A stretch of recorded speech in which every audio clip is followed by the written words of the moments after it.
Good morning, all. For those of you who don't know me, my name is Josh Cannell. I'm a 2024 Bethel alum, and I will be here this week recruiting for MVS. So I'm spending my year after college volunteering with Mennonite Voluntary Service, and it has been an awesome year. I've had a lot of fun, and I really think that more people should do a gap year, and more people should do Mennonite Voluntary Service as well. So if you've ever thought about doing a gap year, ever been interested in something like this, come catch me and Skylar outside of the CAF on Wednesday.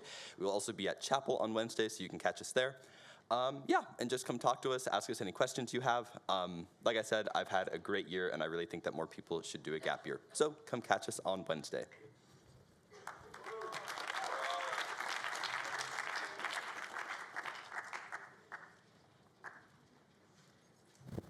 Can I have the YOP slide, please?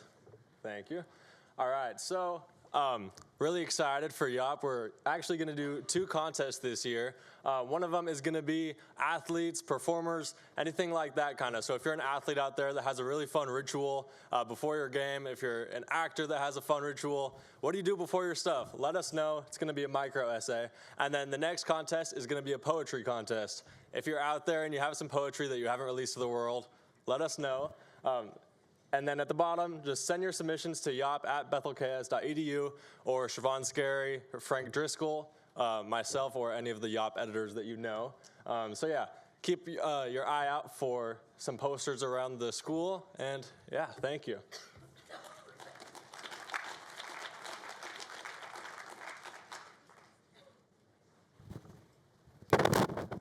Hello, my name is Day. I'm one of the co-presidents at Diversity Councils. I'm just reminding everyone that we sent an email out last Monday but for a Black Excellence event that is coming up. I just want everyone to go into your emails, look up 2025 Black Excellence, and RSVP. The last date is due Friday. And also put in your nominations for awards to give to your friends, your favorite staff member, and stuff like that. Thank you.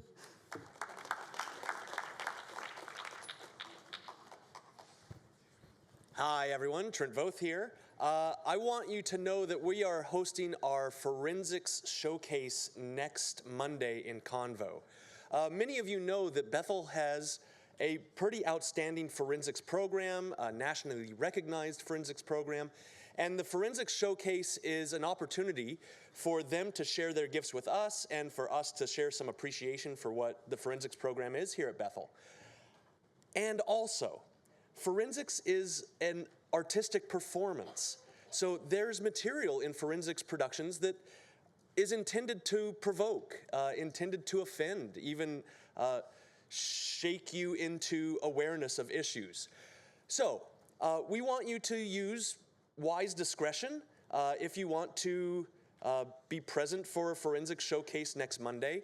At least one of the performances deals with pretty intense topics like abuses by the church and in the church. So if this is something that you feel like maybe you don't want to experience next Monday, feel free to take a break. But if you want to see and celebrate our forensics team, please show up next Monday.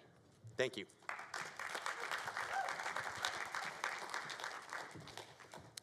Thank you for all of those announcements. In addition to those, just a couple reminders.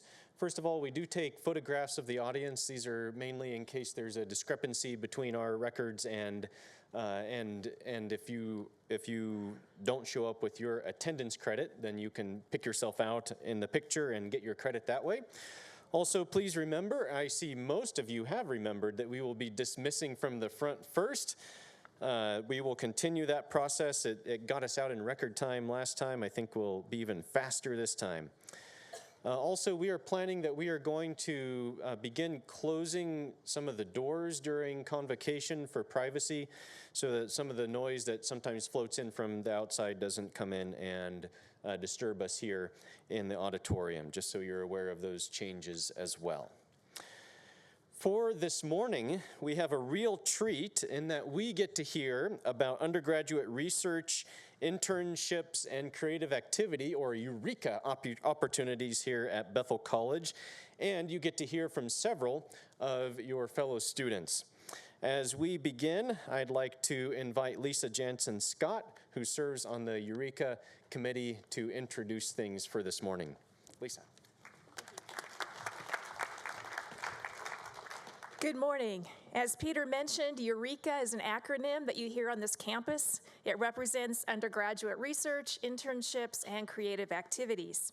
The work of this on Eureka happens with a 3-person faculty committee, which is Chris Merchant, Devontae Peacock, and myself. Each year, our committee reviews proposals from students and awards grants of up to $1,000 to second and third year full-time Bethel College students to support their undergraduate research, an internship that goes beyond the scope of standard required internships, and extensive creative work in the arts, music, theater, or visual arts.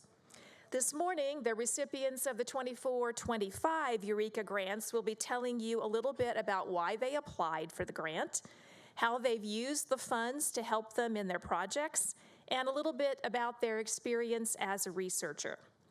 You can hear their full research reports in late April at the Eureka Symposium, which is an afternoon gathering of people presenting, and you don't have classes that afternoon, so you're available to come. But before we hear from our students this morning, just a little bit of background. Bethel College has been encouraging extensive undergraduate research since the 1940s, when some departments initiated the senior seminar requirement.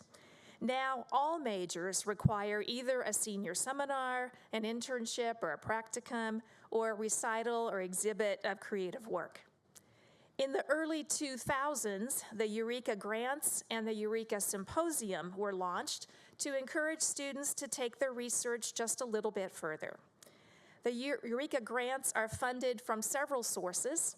Some support comes from the college's budget, others from endowments, particularly the Eldon Rich Endowment and the Mennonite Contributions Contest Endowment, which is a fund established by Mr. and Mrs. Julius Stuckey. The number of Eureka grants awarded each year depends on how the topics of the people who submit proposals align with the requirements of the endowments, and generally that means 4 to 7 grants are awarded. Proposals for the 25-26 grants will be due on April 1, and we hope that you will be inspired by what you hear today and that some of you will submit a proposal. There will be emails sent out in March with all the details on how to apply. So now let's hear from this year's Eureka Grant recipients, and we'll hear from them in this order. Katie Rose Friesen-Berkey and Eddie Gaddert, who are both working with Professor Devontae Peacock. Maddie Bliss and Abby Chappell-Deckert, who are working with Professor Will Wiebe-Friesen. Claire Brocksterman, who's working with Professor Katie Lehman. Josue Coy-Dick, working with Professor Peter Gorzen. And April Powles, working with Professor Rachel Epbuller. Katie.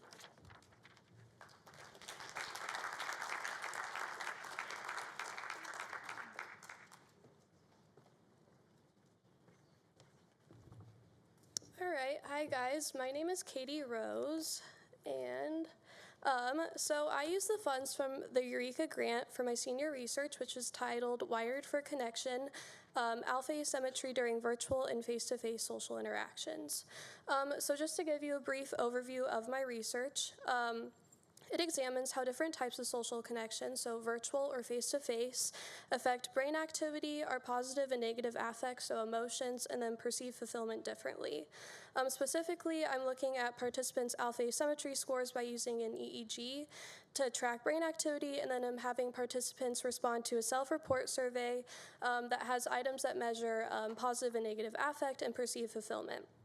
And ultimately, I just want to see how these factors differ in a virtual condition and a face-to-face condition.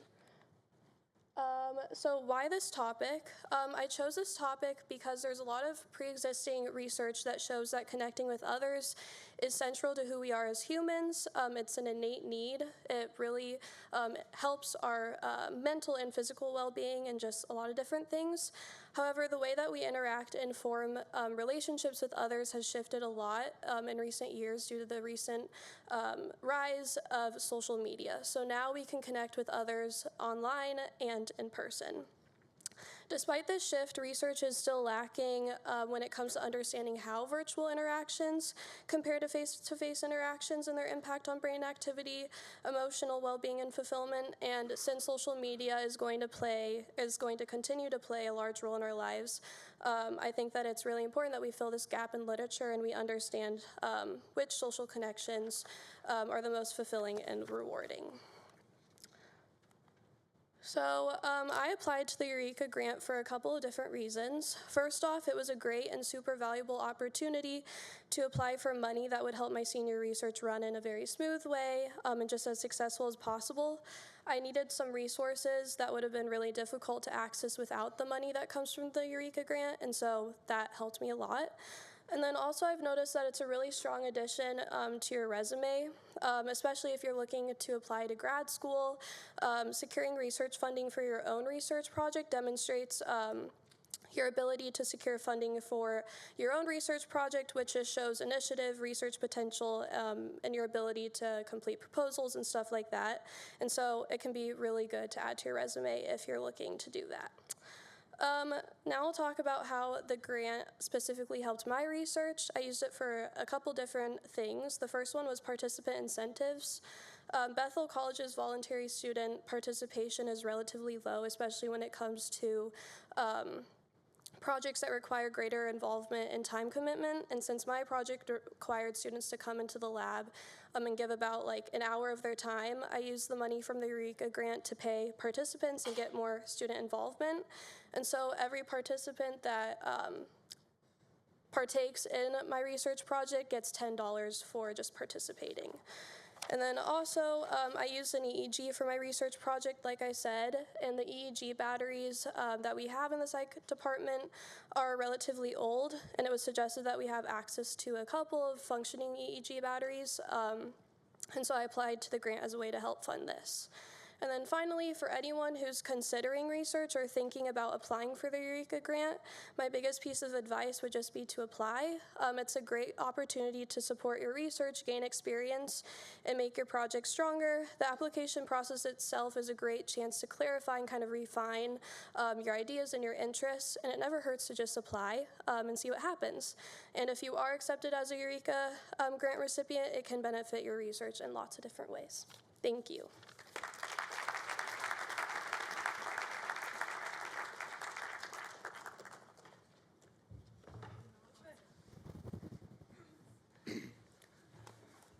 Hello, everyone. My name is Eddie Gaddard. I'm a senior psychology student here.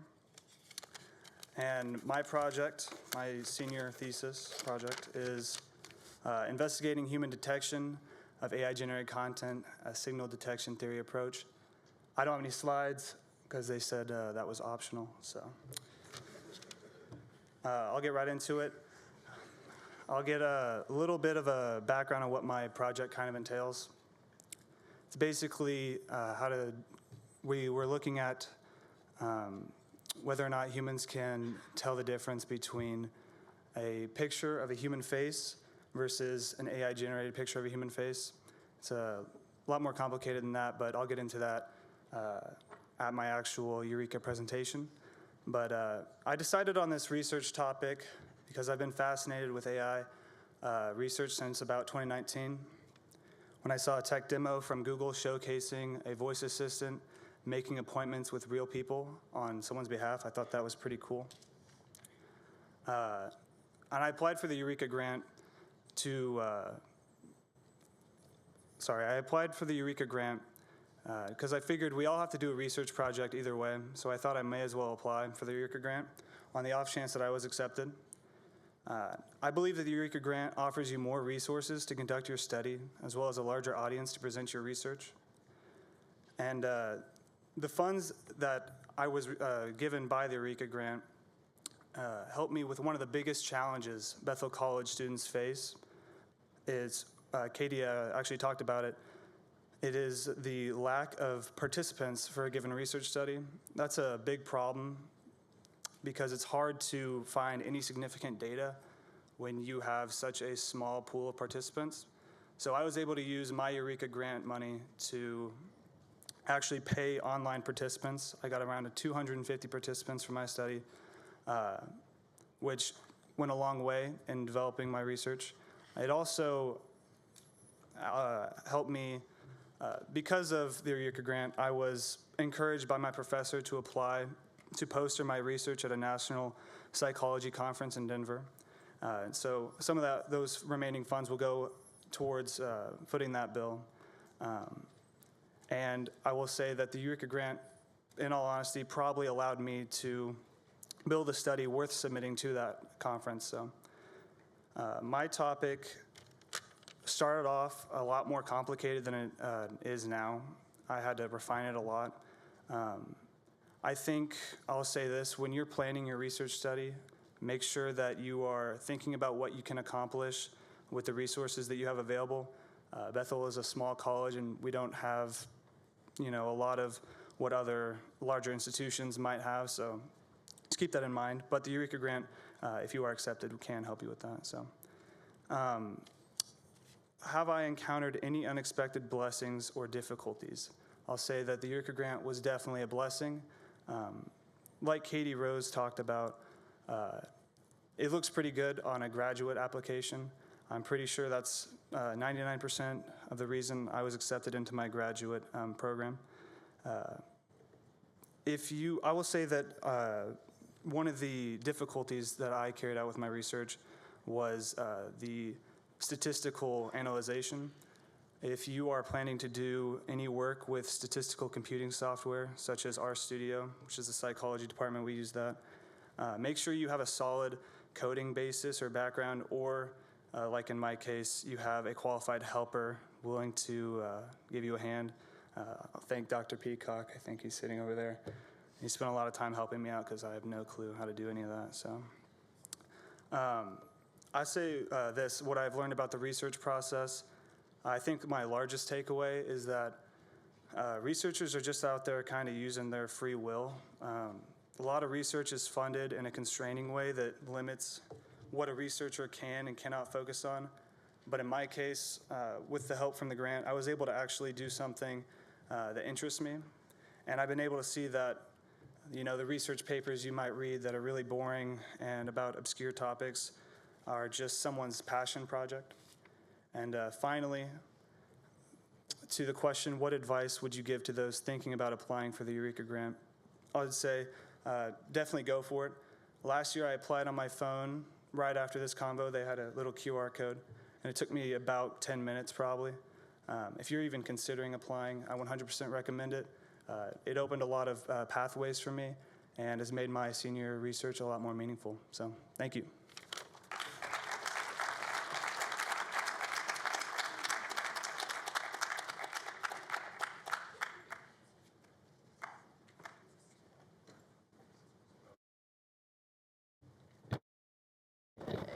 Hello everybody, my name is Maddie Bliss, and my project is the analysis of leaching phthalates in disposable water bottles and IV bags. Okay, so you might be wondering, what does that even mean? So to kind of start off, phthalates are chemicals that are in plastic that make it flexible or just solidifies its shape. It's also known as a plasticizer. And basically, phthalates are pretty much everywhere, especially in all kinds of different plastics. So with my project, I've decided to kind of analyze the difference between food-grade plastic and medical-grade plastic. And then a huge thing, why I chose phthalates is that they are very, very bad for you. They are major endocrine disruptors and bad for your health.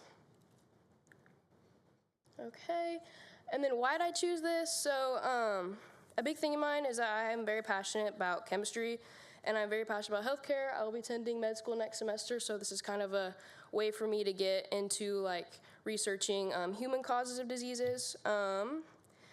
And then also, it's not very highly researched. Microplastic research is very new. So, yeah. And then why did I apply the Eureka and how the funds help me? So for my project, I have decided to use gas chromatography and mass spectrometry. With that experimentation, it is highly analytical and you need ultra pure solvents, because even if you use a tiny, tiny drop of water, that could ruin the machine. So for my project, my materials were very, very expensive. And then also a huge thing that helped me out with Eureka is with med school and taking the MCAT and doing my research over the summer. you don't really have time to work, so it is kind of nice to have a little bit of that summer pay. Okay, and then advice, plan your project early. I cannot stress this enough. There's been so many times where I have changed course in my project, and you like kind of hit the refining process as it goes along. My second piece of advice is apply for Eureka. It's super cool to be able to receive money to do a project that you have to do for this, for graduation. And then my third is don't be shy and ask others for help. I can attest to that I have definitely asked many questions to my poor advisors, but they have helped me out quite a bit. And then also a huge thing is that I was able to go and talk with WSU. They really helped push me in the right direction on what Bethel can, like their limitations with what research I can do. And then my fourth piece of advice is don't be discouraged if you change course with your project. I think I changed my project idea at least 20 times, so changes are okay. It just means you're getting down to what you actually want to do. So yeah, biggest advice, apply, and that's all.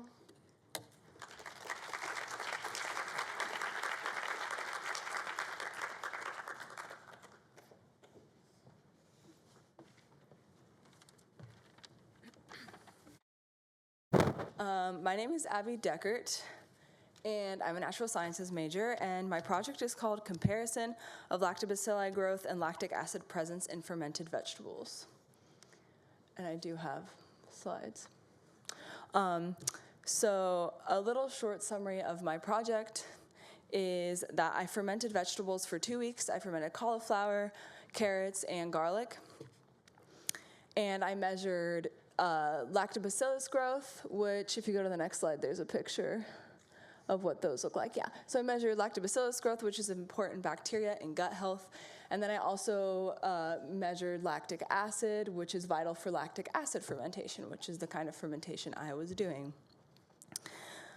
I really wanted to combine something I was interested in with what was attainable for the amount of time that we get for our seminars. Like many people have mentioned, I think it's really important to do something that you're really interested in because you kind of need that motivation to get through your project. Also, fermentation is applicable to so many different fields and is an important process. A lot of things have changed since I started my project, as is common with research, like what vegetables, how many vegetables, what methods I'm using to track lactic acid and bacterial growth. All of those things change, and that's okay as long as you have a goal. So,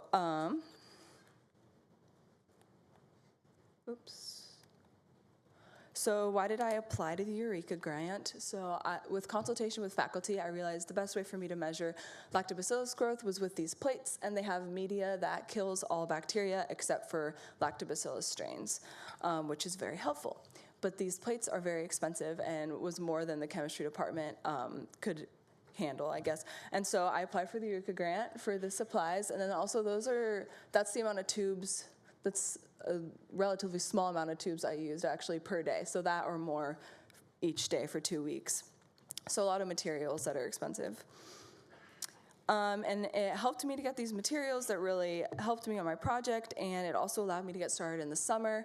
Materials take a long time to get here. I think the plates took a month and a half, so it was really nice to have those funds over the summer so I could get started on that.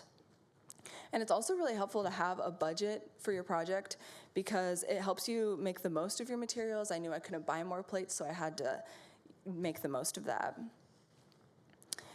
And some unexpected things that have come out of my project is that timing is hard. Once I started fermenting the vegetables, I was kind of at the will of them for 2 weeks. And so planning is helpful, and having expiration dates is helpful to give yourself deadlines. I think I completed that part of my data collection a little quicker because I knew that the plates were going to expire eventually. And some things that I have learned is that I've learned a lot of planning skills. Like I said, I had a period of 2 weeks where that was all I was doing, and so I had to do a lot of planning ahead to what that would look like. And I also learned that you cannot do it alone. I had a handful of people helping me, and including advisors and other students, etc. And I would recommend everyone to apply to the Eureka Grant because your research project probably has more elements than you think it's going to, and it's really helpful to keep you from having a cost barrier along the way to have the grant available to you. Also, I think it's very valuable professional experience to do talks such as this one or what we're going to do at the Eureka Symposium, and also experience writing proposals, et cetera, is really good experience. So, thanks.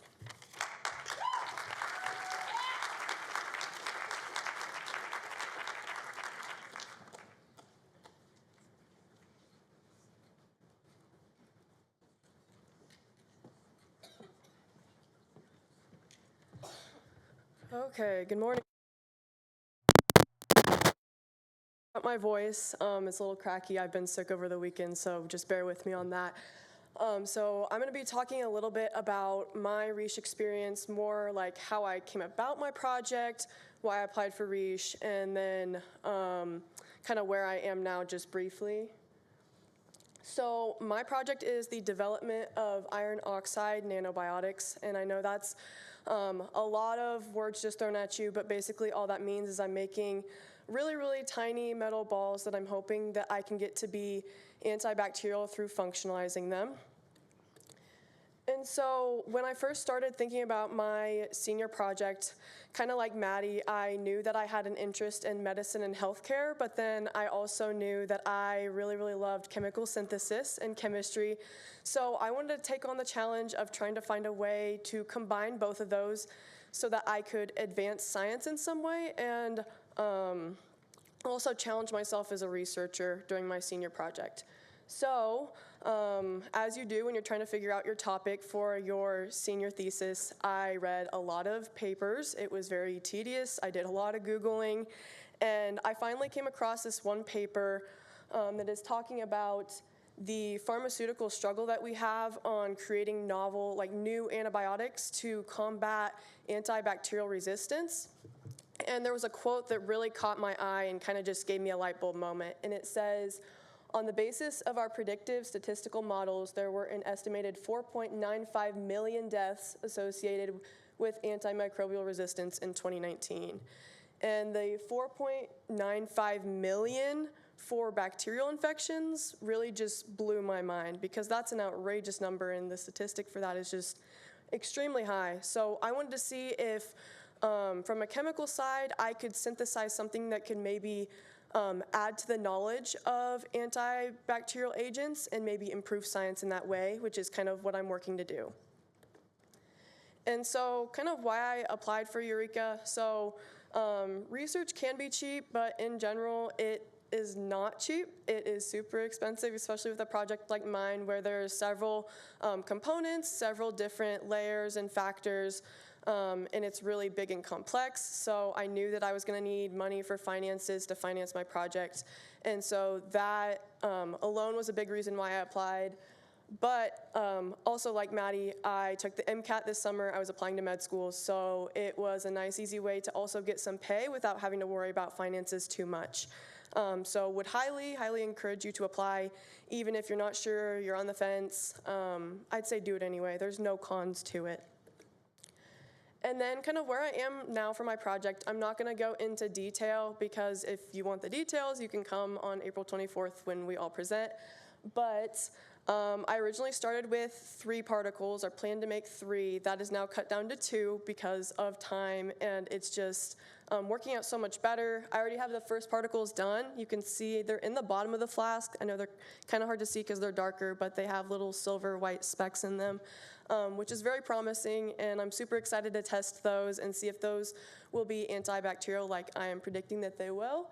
And then I'm also on the road already to synthesizing the second particle, have that one about 3/4 of the way done, so making good progress with that as well. And then after I get both particles completely synthesized and I scale them up, then I'm going to do antibacterial studies that'll test the efficacy of the antibacterial activity that I'm claiming that they will have. So, and then after all that, I will be presenting on April 24th to hopefully all of you if you come and see all the wonderful research that we've been doing. So that's all I have.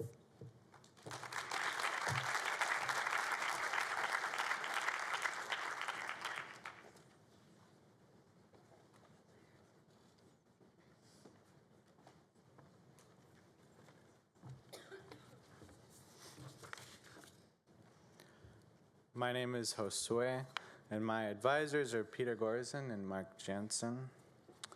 My Eureka grant went towards research for my senior thesis for Bible and Religion and Peace and Conflict Studies. I want to start with some context on why I chose and where my research and my topic come from. So I grew up in the Mennonite church, and a few years ago I was baptized into that church, yet I've wrestled and still wrestle a lot with Christianity. A key reason for that is that I grew up in a multi-religious family. So I'm going to tell you a little bit about that. My dad is indigenous, and although he grew up Catholic, he's no longer Christian, and instead he embraces an indigenous cosmology. As an indigenous person, he and his community have suffered a great deal because of the sins of the church. This reality contributed significantly to why he left the church. I grew up hearing that the town my dad's from, the town of my ancestors, was never colonized militarily. The Spanish couldn't win by might, so they sent the church and they got him that way. My grandfather is Jewish. He grew up practicing, but no longer does, and he hasn't for a while, but I grew up celebrating Passover and Hanukkah with him. I've always known, in part through his presence in my life, that Christians have for millennia done, and in many instances still do, lots of evil to Jewish people. My grandfather and my father don't particularly like religion. And yet, both of these men married Mennonites. And so I have grandparents, great-grandparents, aunts, and uncles who have dedicated their whole lives to their faith, and more specifically, to their Mennonite communities. So I've learned not only the bad, but also the beauty that can be Christian community. That's the context for my thesis and my research. A search for a way to somehow bring these different stories of myself together and to hopefully speak to those many others with stories like mine. I decided to apply for the Eureka grant because I knew that that was going to be quite the task and that it would require lots of research. My deciding on a specific thesis idea has been an evolving process, including many conversations, writing and rewriting, and reading lots and lots of books. There are two places where I would trace my project back to. The first was reading Emily M. Towns' book, Womanist Ethics and the Cultural Production of Evil, for Peter Gorzen's Christian Social Ethics class. From there, I delved into womanist theology. The Eureka grant has allowed me to delve relatively unrestricted. I've read from many of the canonical womanist authors and have learned a great deal. The second is my rediscovery of the Martyr's Mirror. I've known about the Martyr's Mirror since as long as I can remember, and I only know a few stories rather vaguely. It occurred to me to include the Martyr's Mirror in my thesis while talking with folks who reminded me of its significance to Anabaptist theology, of particular aspects of it that are important to me, and of ways in which it connects to womanist theology, particularly on the subject of suffering and salvation. From there, the main premise of my thesis became to have a conversation between two specific texts that I found in my research that are particularly relevant to me and to my dilemma. I found my first main source while researching womanist theology. The postmodern womanist theology of Monica A. Coleman, presented in her book Making a Way Out of No Way, written in the 21st century, centers on what Christianity can look like in the context of religious pluralism in the modern world. The second text is Anna Jant's letter to her infant son Isaiah, written in the early 16th century, found in the Martyr's Mirror. As I researched the Martyr's Mirror, I looked for which stories in this massive text had been most influential and which were most relevant to me and my topic. Anna Jantz met both of these criteria. She exemplified many of the reasons I joined the Mennonite Church and centered many of the same themes as Monica Coleman. As I conducted my research, both to find these authors and then to research them, particularly Anna Jantz, I found that in theology you never really know what you think you know, and you will never be satisfied with almost every conclusion you come to. As soon as I had found an idea and I had written it down, I'd continue my research and read something that challenged how I saw things just slightly, but enough to where I'd have to go back and rewrite everything. If you are considering applying to the Eureka Grant, I would encourage you to do so. Research expenses are bound to come up, and this grant can help save you from the excuse of not having the money to do your research. And the research is worth it. The Eureka Grant has allowed me to get access to many texts that have taught me a great deal. Thanks.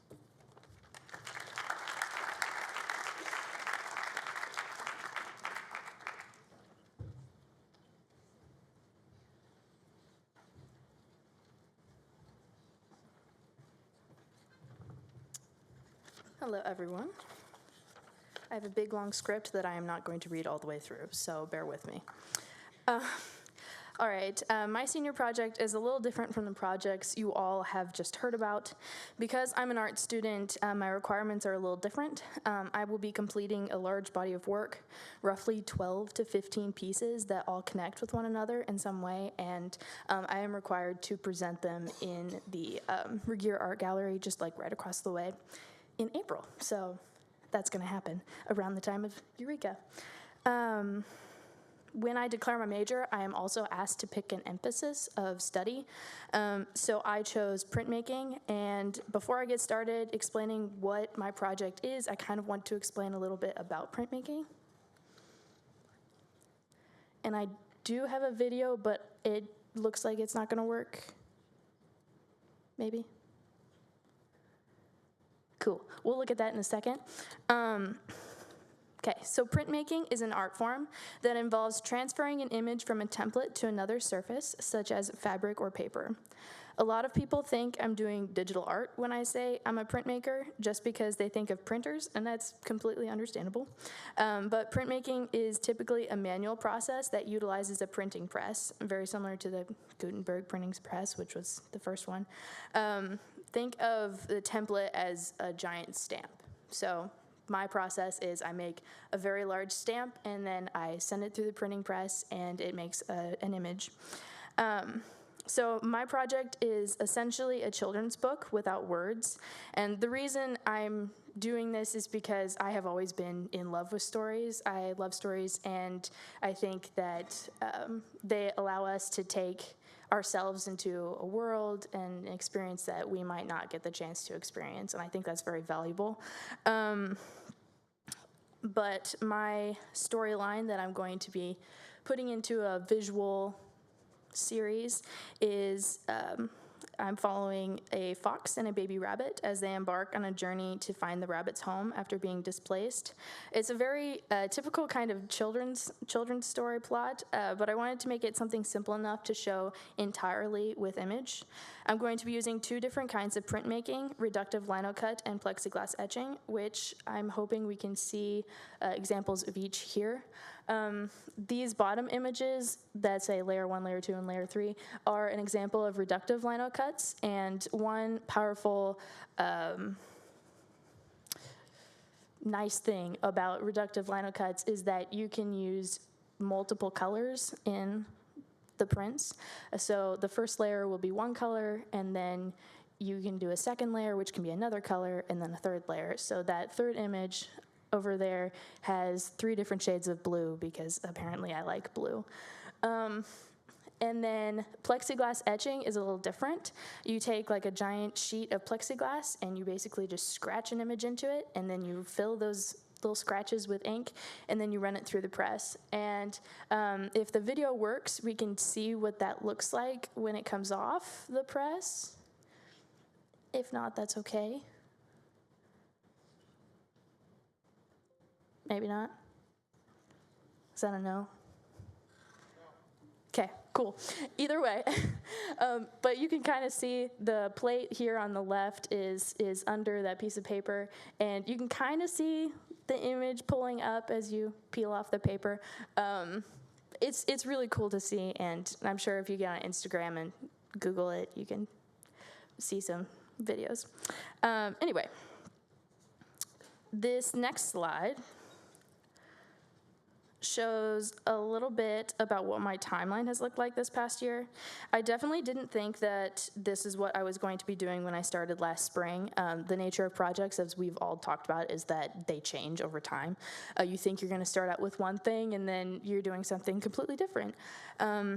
I thought I was going to be doing something having to do with more historical artwork, like Art Nouveau in the 1920s, and doing some things in that style. But I found that I didn't really connect with it, and I wanted to go back to my roots and figure out what exactly got me into drawing in the first place and art. And so that's when I discovered or rediscovered all the children's books that made me love art. So my inspirations are children's book illustrators like Jan Brett and Patricia Polacco and all those good people. As you can see, much of my process has been spent drawing and drafting. This is where the Eureka Grant has helped me complete this project the most. Katie Rose, I think you mentioned that you didn't get the chance to work over the summer, and I didn't either because I was doing lots of work on my project as well as taking an online class. So the Eureka Grant helped to supplement my income during that time. When I got back to school, I started printing right away on the first half of my project, which was 4 reductive lino cuts of tree faces, which you can see 3 down here in their first layer, and then a whole bunch up there on the top of the slide. Over break, this last winter, I finalized all of my drawings for the plexiglass etching so that I could start etching those this semester. They're up there on the top right, next to spring 2025. You can kind of see the process those go through. And I'm not going to explain all of that, but if you want to learn about the process, you can come talk to me and it will be fun. Yeah.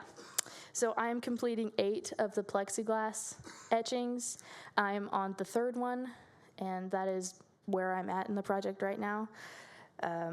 My mod mates, I'm sure, are very upset with me because all I do is etch in their presence. When I'm finished with them, I will watercolor them and make them more like children's books. There's still a lot to be done, and I know that my biggest expense will come up in March when it's time to mount and frame my work. This is an incredibly important step because not only does it prepare the artwork to go into the gallery, it makes it look professional, and it also protects it from the elements. So the Eureka Grant will be invaluable for getting good quality frames and mat board and all of that. I've been really lucky with a lot of my more expensive materials, especially plexiglass, which was donated to me by a family member. To finish off, I've learned a lot about this process. One of the best ways to learn how to do something is to do it over and over and over and over again. And that is kind of what printmaking does. You just print and you print and you print. So I've gotten a chance to really hone the medium and gain some more confidence in it. I think if I were to give any advice to someone applying to the Eureka Grant, I would tell them to document everything, even if you don't get the grant. Take pictures, write notes, whatever, even if you don't think you'll need them. We only get this time here once, and it will be so valuable to one day be able to look back and say, wow, I did that. Or, man, that was a lot of my senior year. Or, wow, I've grown so much since then. So, yeah. Keep that in mind, and thank you.